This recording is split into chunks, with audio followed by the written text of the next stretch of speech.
If you need help, then dial your operator. One of the biggest mysteries in aviation history is the disappearance of Amelia Earhart. And really, it's one of the biggest mysteries in America, really. She went missing during her daring around-the-world flight attempt in 1937. From distress signals to eyewitness accounts and newly discovered photographs, today we're talking about some of the biggest discoveries and theories surrounding Amelia Earhart. Alright, I'm going to start off the list with a very recent discovery. This is actually pretty nuts, very exciting. So the South Carolina Ocean Exploration Company captured a sonar image in the Pacific Ocean that they say seems to be a Lockheed 10E Electra aircraft, the same one Amelia Earhart flew. It was spotted 16,000 feet underwater. It was also about 100 miles away from Howland Island, which was going to be her next stop, along with navigator Fred Noonan.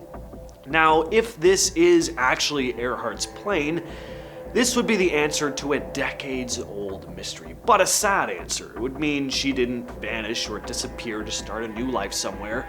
It would mean she just crashed and died. But it could also bring closure to the whole case, and at the end of the day, her legacy would still live on. It wouldn't change all the accomplishments she made. But let's talk about some other strange stuff that points to the theory that maybe Earhart did survive. Alright, so after Amelia Earhart disappeared, there were reports of her sending out SOS signals and radio messages, as if she were in trouble trying to get help. Now, these distress signals and radio transmissions weren't just heard one time, they kept coming in after she had apparently vanished, as if she was still out there somewhere trying to reach someone. The idea here is that she likely did crash, but might have survived the initial crash and was doing her best to reach out for help. Now again, the implications for this one are kinda dark, just because she may have survived the initial crash, but that doesn't mean she survived, you know? But this next point is a little more uplifting. Sightings of Amelia Earhart and Fred Noonan. Yeah, people have claimed to see these two alive over the years. Numerous individuals claim to have seen her and Fred Noonan alive in various locations. This would point to the theory that Earhart intentionally disappeared in order to start a new life. Something that a lot of people really hoped was the case, but many argue that these sightings are really just wishful thinking, tricking people's minds into misidentifying them. And I mean, they may not have even believed what they were saying. It could just be attention seeking. This isn't something that's exclusive to Amelia Earhart. Tons of public figures and celebrities and musicians that died before their time have conspiracies like this surrounding them. You know, Tupac's not dead. I saw him just last week. You know, Kurt Cobain, same deal.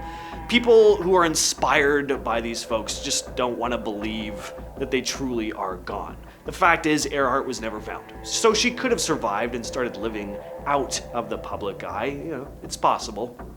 Again, we have a darker discovery here.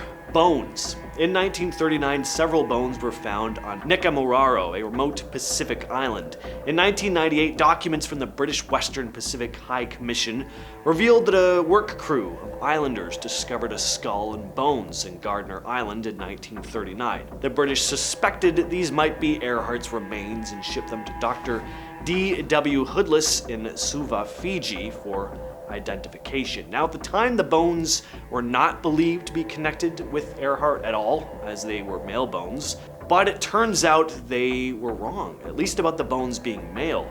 Decades later, Rick Gillespie sent the measurements recorded by Hoodless to forensic anthropologist Karen Burns at the University of North Carolina. She took the bone measurements and used modern forensic technology, comparing them to estimations of Earhart's bone measurements based on photos of her and her clothing. What she found was that these bones had definitely belonged to a female, and that Earhart was actually a very likely match. The problem is, they didn't have the actual bones to work with, just the measurements. The bones themselves have been lost to time. Again, they ruled them out belonging to Amelia Earhart at the time, so they didn't really care about them. If these bones were still around, scientists would have been able to do actual DNA testing on them. So we're not 100% sure if these bones belonged to her. If these were her remains, though, it means she may have survived a crash and ended up on the island, possibly surviving for at least some time. That's going to bring us to another discovery on that exact same island. Part of a shoe. A shoe part was discovered on the same island, in an uninhabited island about 1,000 miles north of Fiji. The International Group for Historic Aircraft Recovery, or the TIGHAR, that really rolls off the tongue, led by Rick Gillespie, found a black rubber shoe heel with an indentation stamped with Cat's Paw Rubber Company USA.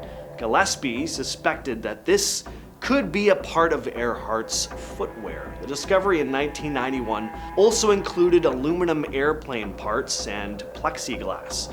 Gillespie, believing that the heel and partial sole might have belonged to Earhart, held a press conference, but experts questioned the evidence as the shoe size indicated by the heel was a size 9, seemingly too large for Earhart. Gillespie organized another expedition in 1996. He didn't uncover much except stories from nearby islanders about 2 skeletons found in the late 30s on the island, then called Gardner Island, as we discussed before. Next up, we have the photo. So in 2017, a very interesting photo surfaced, a photo that experts like Sean Henry, the former executive assistant director for the FBI, have assessed and said has not been doctored or tampered with. This photo, which was found in the National Archives and taken in 1937 on the Marshall Islands, seems to show a woman resembling Amelia Earhart and a man believed to be Fred Noonan standing on a dock. Earhart's last communication was on July 2nd of 1937, and she was declared dead 2 years later, presumed to have crashed in the Pacific Ocean. But if this really is Earhart in this photo, she survived. The woman in the picture is short-haired, wearing pants, a characteristic choice of Earhart, and also there is a man resembling Noonan. The guy in the picture has Noonan's same distinctive receding hairline, and the nose looks a little similar. There's also a Japanese ship, a Koshu, in the picture, towing a barge that's a similar length to Earhart's plane, and this is going to lead us into our next point. There's another theory that Earhart was captured. Locals have stories about witnessing Earhart's crash and reported seeing her in captivity. Some believe the Koshu transported her to Saipan and the Mariana Islands, where she may have died under Japanese custody. But Japanese authorities deny having any record of Earhart being in their custody. So the idea here is that Earhart and Noonan survived their crash and were then taken into Japanese custody.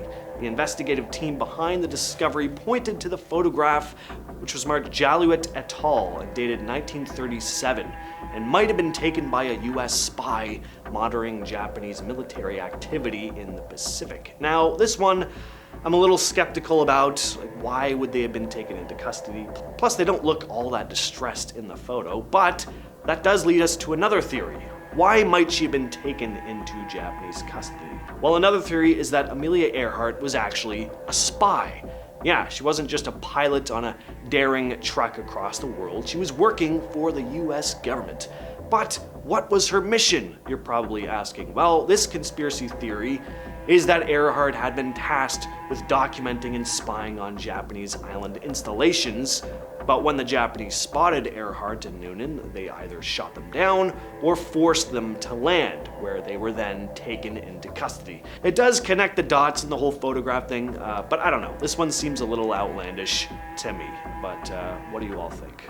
So if Earhart was taken into Japanese custody, did she die? Well, that's one possibility. Another is that she escaped or was rescued. This would be a pretty good explanation for the new identity conspiracy theory that's pretty famous. If Earhart had been in fear of any further repercussions, she may have been advised to take on a new identity. So in 1970, a book came out called Amelia Earhart Lives, written by Joe Class. In the book, Class proposes that Earhart was rescued from capture and was sent to New Jersey, almost like a witness protection program type situation, where she changed her name to Irene Bolam, a banker. And you know what? I can kind of see the resemblance. I could see her being an older Earhart. Irene Bolam did not approve of the book, though. She filed a lawsuit against the publisher, denying the claims made in the book, and the book ended up being taken off of shelves. Kind of crazy how some guy seemed to just decide, you know what, I'm gonna write a book about this woman, and because she kind of looks like Amelia Earhart, and I'm just gonna say that she is. You know what? Who knows though? Maybe Bolam really was Earhart, and this guy somehow knew about it, and she just needed to keep her true identity secret. I kind of doubt it though. And the final aspect of the Amelia Earhart mystery is the discovery of wreckage that some researchers have said bears a serious resemblance to her plane. Over the years, there have been sonar images, aside from the most recent one we discussed at the top, and alleged sightings of underwater wreckage that some believe could be Earhart's Lockheed Electra. Some have looked at this wreckage and said it aligns with the known flight path and the disappearance coordinates of her aircraft. I really hope, though, that this recent discovery sheds more light on this case. I imagine they're gonna send a team down to look at the wreckage, if it really is the wreckage of a plane. For now, we'll just have to cross our fingers and wait. But now it's time for a comment shout out. This one was posted to my top 10 abandoned places in California you are banned from visiting list. John Dunn 6756 writes, I work in the town of Mount Shasta. This was just about the most accurate description of what some people believe that I've heard from someone who doesn't live there. There have been supposed Bigfoot sightings on the mountain, and one store owner, I won't give the name of the store to protect the owner's claims, that once a month he opens the store at midnight so a group of Lemurians can come in private to purchase goods.